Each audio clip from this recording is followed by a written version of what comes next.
Today, convicted felon Donald Trump turned 78, and President Biden wished him a happy birthday in truly epic, hilarious, and brutal fashion, in stark contrast to the creepy cultishness of MAGA Republicans. But before we unpack all that, if you end up liking this video and you want to support the channel, please be sure to hit the like, subscribe, and alert bells before you go. All right, friends, this is pretty funny, but also quite substantive, actually, beneath the trolling. Long and short of it is that convicted felon, adjudicated fraudster, and adjudicated rapist Donald Trump turned 78 today, and he was wished a very extensive happy birthday by President Biden and the Biden re-election campaign. But before I get into that, I want to give you a snapshot of how Donald Trump was treated by his MAGA Republican cult, okay? Because he showed up to Washington yesterday, the day before he turned 78, and this picture kind of gives it all away. You have John Barrasso, a Republican senator, just smiling very creepily and devotedly like an 11-year-old girl might if she were hanging out with Taylor Swift, as Donald Trump awkwardly blows out candles, 45, of course, because he was the 45th president, and the 47 because they're hoping that he will be the 47th president. Again, really weird stuff in my humble opinion, and I'm not particularly inclined to give it the benefit of the doubt given how cultish MAGA is.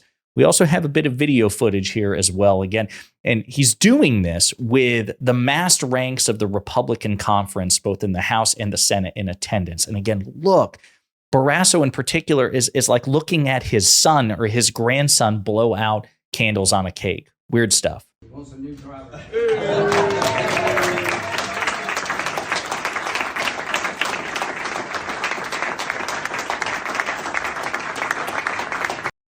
I mean, just like almost like wrenching his shoulder to applaud so heartily. Oh, Mr. President, you did so good. You're such a big, good boy. Thank you for blowing out that candle, not setting the building on fire. Great stuff. Now, in response, today, Trump's actual birthday, again, the Biden campaign responded in a multitude of ways, and some of which were actually pretty substantive, and we'll get to that, but all of which were quite funny and quite trolly. And there's a shark. Electrocution. I will take electrocution. I hate flies. Folks, they're gonzo. I hate to use the word folks. I know paper. I know cans. Yes, oh yes, and quickly, says President Trump. Oh, you spell us, right? You spell us, U.S. I just picked that up. Has anyone ever thought of that? I just picked that up. Happy birthday, Donald, 78 years unhinged. And that was from the Biden-Harris campaign page. But they didn't stop there. As a matter of fact, I want to play this clip. This was from an emailed statement, and MSNBC read it out loud. Great stuff. The Biden campaign has wished Donald Trump a happy birthday. Email statement just went out listing 78 reasons. Trump turning 78 today. 78 things he did this year, which include a bunch of felony convictions. And it concludes with a quote from one of your colleagues saying, "Happy birthday, Donald. You're a crook, a failure, a fraud, and a threat to our democracy, economy, rights, and future." The Biden It includes the "Happy birthday, Donald. You're a crook, a failure, a fraud, and a threat to our democracy, economy, rights, and future." I mean, all of that's true. No lie detected by any stretch. Again, I want to show you what he mentioned it. The MSNBC host mentioned it, that the Biden campaign responded one for every year, 78. And apparently they were from this year. We will fact check that. We will see. But 78 reasons this year, accomplishments, right? That's what they call it, accomplishments, when in fact, I'm sure they're quite grotesque failures. But before I get to that, before I do want to draw your attention to the response from a longtime Republican pollster to the celebration of MAGA Republicans, right? So again, I played you that clip where MAGA Republicans gave Donald Trump a cake, and they put a little pointed hat on each other. They played, pin the MAGA flag on the insurrectionist or whatever they did. They fed him cake. Well, in attendance was Mitch McConnell, and Mitch McConnell and Donald Trump despise each other. As a matter of fact, they haven't spoken directly in 4 years. You see right here, that's Trump shaking McConnell's hand. That's Senator Tim Scott besides him. And this is what a Republican pollster, Sarah Longwell, had to say in response to McConnell after 4 years really, truly bending the knee. When you see this image of McConnell, let's keep that up there. What do you see? I see the ritual humiliation of Republicans who said during January 6th, or right after January 6th, in Mitch McConnell's case, that Trump was morally responsible for the events of the day. He said there was no question. And what I see, too, in that humiliation is a ton of regret for the decision he made not to impeach Donald Trump. Because if Mitch McConnell had made the decision right after January 6th to go ahead and rally Republican senators around impeachment, they could have gotten enough to ensure that this moment didn't come to pass. Mitch McConnell is more responsible than anybody else because he was too cowardly to take on Trump after January 6th, despite knowing and saying clearly that Trump was the person who caused the insurrection. He didn't do anything about it, and now he finds him back here having to kiss the ring. And it's like a criminal returning to the scene of a crime and being celebrated by the people he did the crime against. And, you know, watching Nancy Mace, I mean, there was a montage of all of these people and what they. I mean, she's right. You have to remember that McConnell was also in attendance, and so were the vast majority of these Republicans. They were at the Capitol when Trump supporters invaded the Capitol and threatened to kill Vice President Pence, yes, the Democrats, but also the Republicans themselves. And she's also right. Mitch McConnell did not allow, so Mitch McConnell, he acted in truly nefarious ways here. We have reports that McConnell truly despises Trump and thinks he's an idiot, right? Thought of him as a necessary evil that he could direct, you know, as a way to pack the federal judiciary, right?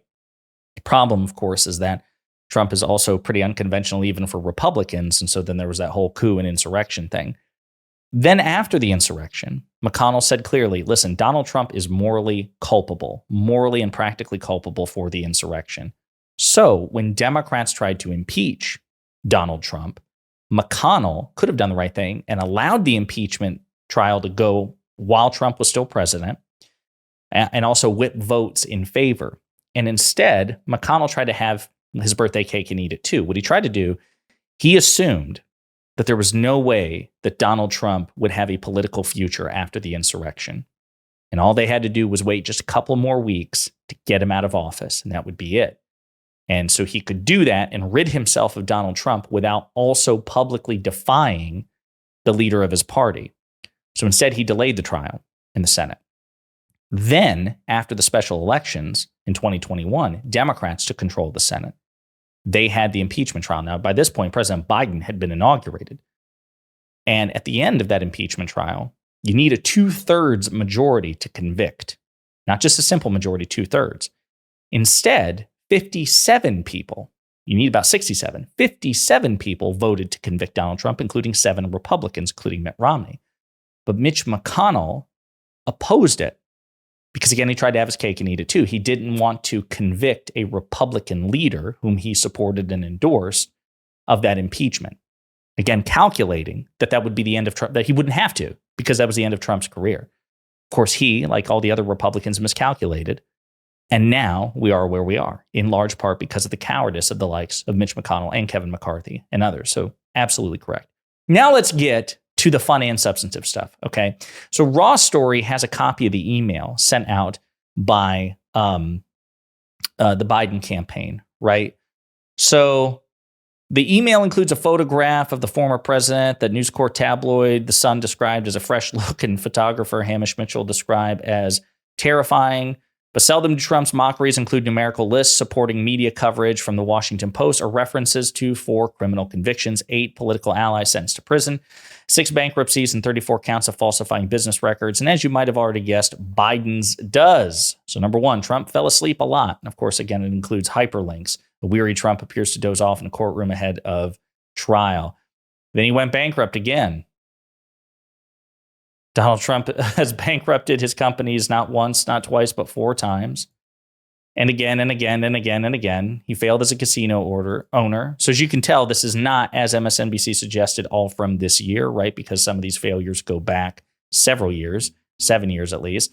He failed as an airline, university, and hotel owner. Federal court approves $25 million Trump University settlement.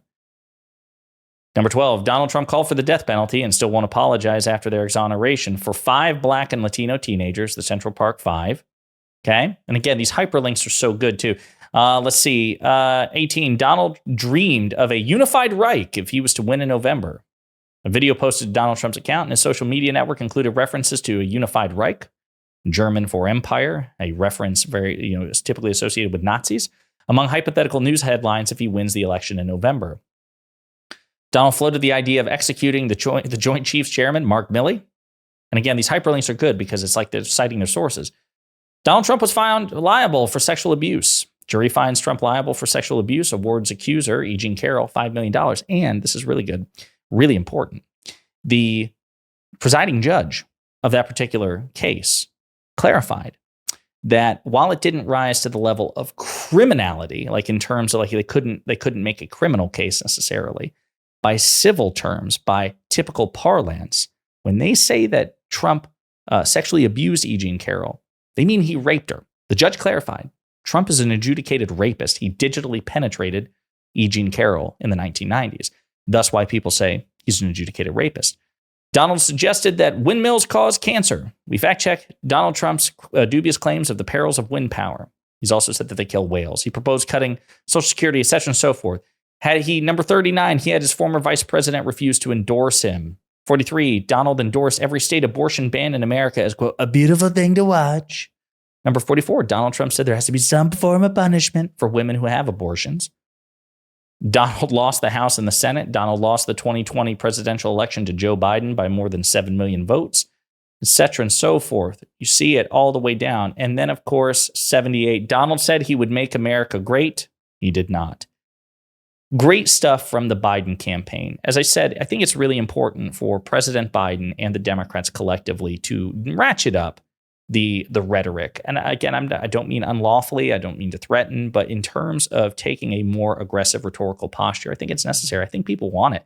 I know I do. I don't like this idea that MAGA and Republicans can say whatever they want, whenever they want, about whomever they want, and not get any pushback, and that we're obligated to just simply wag our fingers and chide. I think it's okay to take a bit of a page out, to shred the Michelle Obama when they go low, we go high playbook. And this stuff from the Biden campaign isn't what you would have seen from the Biden campaign in 2020. You wouldn't have seen it from the Hillary Clinton campaign in 2020. You certainly wouldn't have seen it during the Obama years in 2008 or 2012. You certainly wouldn't have seen it from President Clinton as well. This is new, but Donald Trump is the one who has changed the rhetorical landscape of elections. And we would be fools not to recognize that. We would be fools to pretend that that is not the case.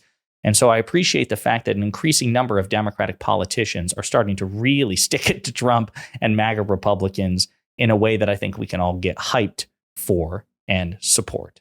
Let me know what you think in the comments.